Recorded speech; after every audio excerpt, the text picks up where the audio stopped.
Hello friends, स्वागत है आप सभी का हमारे एनसीईआरटी नोट्स यूट्यूब चैनल पे। फ्रेंड्स, आज हम बात करने वाले एक बहुत ही महत्वपूर्ण टॉपिक के बारे में जो कि आपके भौतिक विज्ञान से है, जो कि है समांतर प्लेट संधारित्र की धारिता का व्यंजक। अगर आप इस वीडियो को पूरा अंत तक देखते हैं तो मैं आज आपको एक ऐसा ट्रिक यानी माध्यम बताने वाला हूं जिसकी सहायता से आप इस फार्मूले को आसानी से डिराइव कर सकते हैं। तो चलिए हम वीडियो को शुरू करते हैं। तो चलिए देखिए, पहले आपको दिमाग में रखना क्या है, ट्रिक क्या है, समझ लीजिए ट्रिक यही है। तो देखिए, आपको पहले इससे डिराइव करने के लिए कुछ चीजें पता होना चाहिए। तो मैं आपको यहाँ पे लिख देता हूँ, ठीक है। तो यहाँ पे चलिए मैं लिख देता हूँ। तो देखिए, पहले आपको पता होना चाहिए, आप लोगों ने पढ़ा होगा गॉस का अनुप्रयोग। उसमें आप लोगों ने पढ़ा होगा समतल चादर के निकट वैद्युत क्षेत्र की तीव्रता का व्यंजक। तो उसमें आप लोगों ने निकाला क्या होगा, E होता है sigma upon 2 epsilon not into के। आपको पहली चीज यह पता होनी चाहिए, इस फार्मूले को आपको दिमाग में रखना है। दूसरा चीज आपको क्या याद रखना है, देखिए विभव होता है तीव्रता गुणित विस्थापन, तो E/D यह भी आपको पता होना चाहिए, ठीक है। V होता है E/D अर्थात विभव तीव्रता गुणित विस्थापन, ठीक है। आपको एक दूसरी चीज याद होनी चाहिए। तीसरी चीज क्या याद होनी चाहिए, देखिए संधारित्र की धारिता का फॉर्मूला क्या होता है, ठीक है। तो C होता है Q/V। यह चीज आपको पता होनी चाहिए कि किसी संधारित्र की धारिता का व्यंजक होता है Q/V। तीसरी चीज यह आपको पता होनी चाहिए। और एक चीज आपको और पता होना चाहिए, क्या, देखिए सिग्मा होता क्या है Q/A। इसको हम रेखीय घनत्व भी बोलते हैं। अगर आप लोगों ने पहले चैप्टर को पढ़ा होगा तो उसमें आपको बताया गया होगा कि सिग्मा जो कि रेखीय आवेश घनत्व है, इसका फार्मूला होता है Q/A। अगर आपको इतनी चीज पता है तो देखिए आप इसको कभी भी गलती नहीं करेंगे, एग्जाम में करके आएंगे। तो चलिए हम देखते हैं इसी के माध्यम से हम कैसे इसे सॉल्व करते हैं। बहुत ही आसानी से चालू करेंगे। तो चलिए हम शुरू करते हैं। तो देखिए, पहले हम क्या करेंगे, समांतर प्लेट की संधारित्र दो ले लेते हैं, ठीक है। तो यहाँ पर पहले हम बना देते हैं। तो यहाँ पर मान लीजिए कोई संधारित्र की प्लेट है,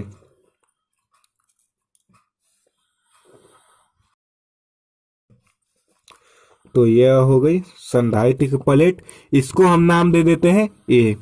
एक और संधारित्र की प्लेट ले लेते हैं यहाँ पर, जो कि इसके समांतर होगा यहाँ पर, और इसका हम नाम क्या दे देंगे, बी। अब ध्यान दीजिए, इन दोनों के बीच की दूरी हम मान लेते हैं स्मॉल डी है, ठीक है। स्मॉल डी है इन दोनों के बीच की दूरी। अब ध्यान दीजिए, मान लेते हैं हम प्लेट ए को +Q आवेश देते हैं। क्या देंगे, +Q आवेश। तो देखिए इसके जो निकट होगी ये +Q आवेश उत्पन्न हो जाएगी, और सममित के कारण इसके निकट वाले जो कि संधारित्र की प्लेट है, इसके निकट क्या होगी, -Q आवेश उत्पन्न हो जाएंगे। और देखिए यहाँ पे -Q आवेश उत्पन्न होंगे तो इसके उधर +Q आवेश उत्पन्न होते हैं, जिसका संपर्क हम क्या करते हैं, पृथ्वी से करा देंगे, तो जो है पृथ्वी में चला जाएगा। तो यहाँ हम इतना शो करेंगे। अब ध्यान दीजिए, इसका विद्युत क्षेत्र की तीव्रता किधर होगी, प्लस से माइनस की ओर। तो यहाँ से हम मान लीजिए इसको भी दिखा देते हैं, ऐसे विद्युत क्षेत्र की इसकी तीव्रता है, ठीक है। तो यहाँ पे मान लीजिए हमने दिखा दिया, आपको इतना करना है। तो चलिए देखिए, ट्रिक अर्थात जो माध्यम है इसी के सहायता से लेंगे। पहले हम क्या करेंगे, देखिए इस फार्मूले का प्रयोग करेंगे। तो कैसे करेंगे, तो यहाँ से ध्यान दीजिए, मान लीजिए समांतर प्लेट संधारित्र है, इसके बीच जो है विद्युत क्षेत्र की तीव्रता भी उत्पन्न होगी, क्योंकि आवेश है तो विद्युत क्षेत्र की तीव्रता उत्पन्न होगी।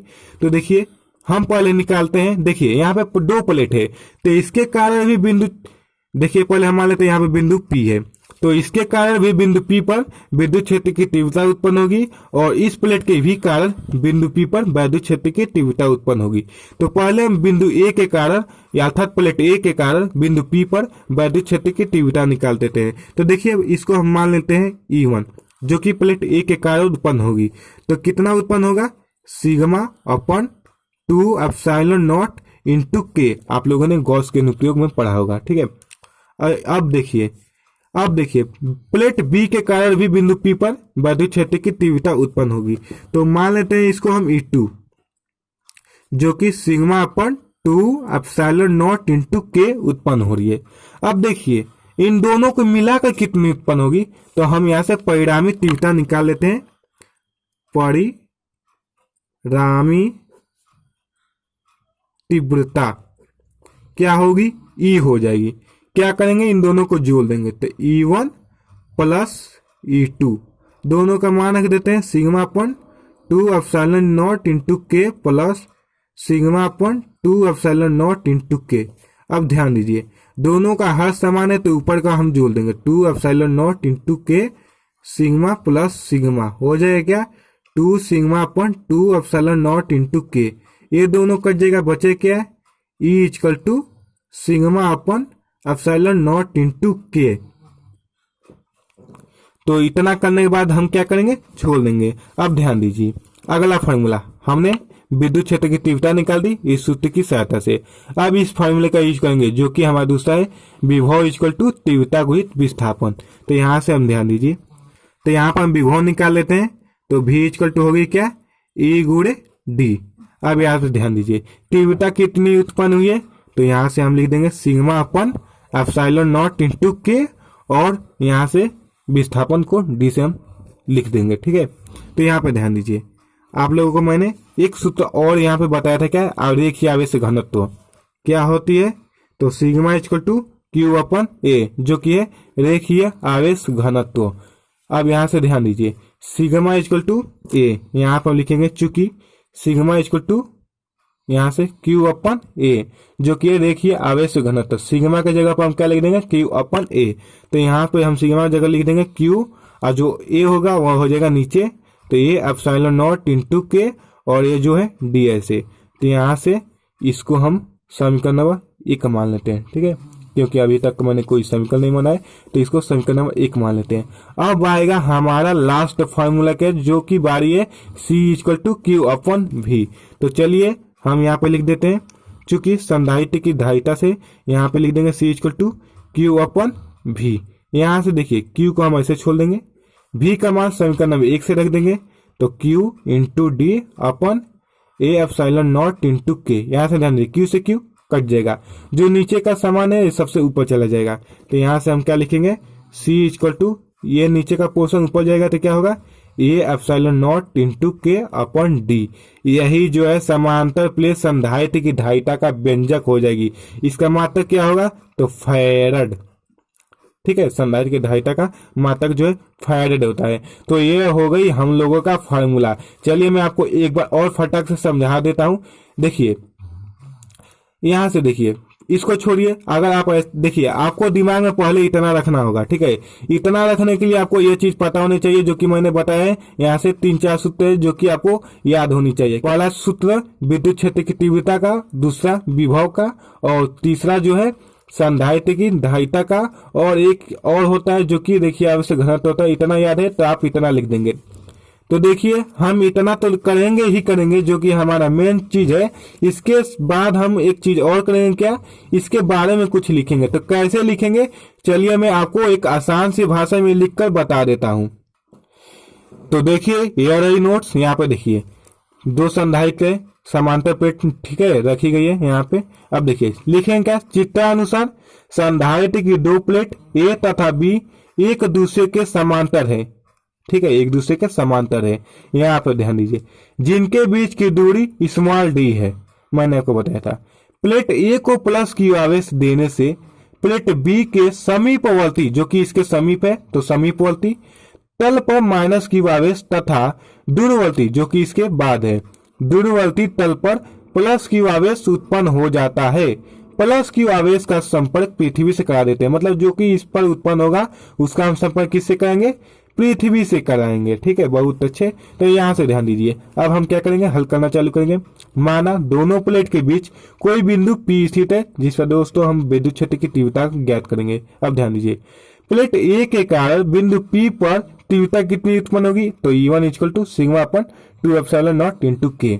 ये चीज आपको लिखेंगे। अब मैंने आपको अभी जो बताया उसमें लिख कर नहीं बताया, मैंने आपको सिर्फ मोटी मोटी जो मेन चीज है वो मैंने बता दी। यहाँ पर लिखा हुआ है तो मैं आपको बता देता हूँ, चलिए आप ध्यान दीजिए। फिर ऐसे ही हम प्लेट बी के कार्य भी लिख देंगे और क्या करेंगे, दोनों को जोड़ देंगे तो हमारा क्या होगा, परिणामी तीव्रता जो है निकल जाएगा। तो यहाँ पर ध्यान दीजिए, परिणामी तीव्रता क्या होगी, E = E1 + E2, दोनों को जोड़ देंगे तो यहाँ पर ध्यान दीजिए, नीचे को देखिए E1 और E2 का मान रखेंगे, इसको जोड़ेंगे तो देखिए 2 से 2 कट जाएगा, वो बचेगा क्या, σ/ε0 × K। अब क्या करेंगे, विभवांतर निकाल देंगे। ठीक है, तो विभव = होता है तीव्रता गुणित विस्थापन। ई का मान हम ऊपर से रख देंगे तो इतना हो जाएगा। और मैंने आपको बताया था कि एक और होता है सिग्मा का, ठीक है, जो कि रेखीय आवेश घनत्व, इसका होता है फॉर्मूला Q/A। तो सिग्मा का जगह पर हम Q/A रख देंगे। अब आता है संधारित्र की धारिता की बारी। ठीक है, तो C = होता है Q/V। तो Q और देखिए V तो जो है विभवांतर है, तो यहाँ से विभवांतर और यहाँ से इतना मान रखेंगे तो देखिए ध्यान दीजिए, रख दिए, Q से Q कट गया, नीचे का पोर्शन ऊपर चला जाएगा तो इतना आ जाएगा जो कि फैराड। ठीक है, तो ये रहा हम लोगों का फॉर्मूला मेन। देखिए ये बोर्ड एग्जाम में 3 अंक में पूछा जाता है, तो इसलिए आप इसे तैयार करके रखिएगा। ऐसा है आपको वीडियो पसंद आई होगी। देखिए दोस्तों, अगर आप क्लास 12 का फिजिक्स और केमिस्ट्री का पिछले साल का 2020 का अनसॉल्व का संपूर्ण हल चाहते हैं तो स्क्रीन पर दिए गए व्हाट्सएप नंबर पर हमें मैसेज कीजिए, मैं आपको उसका PDF प्रोवाइड करा दूंगा संपूर्ण हल से, जो कि सबसे सरल शब्दों में होगा। धन्यवाद।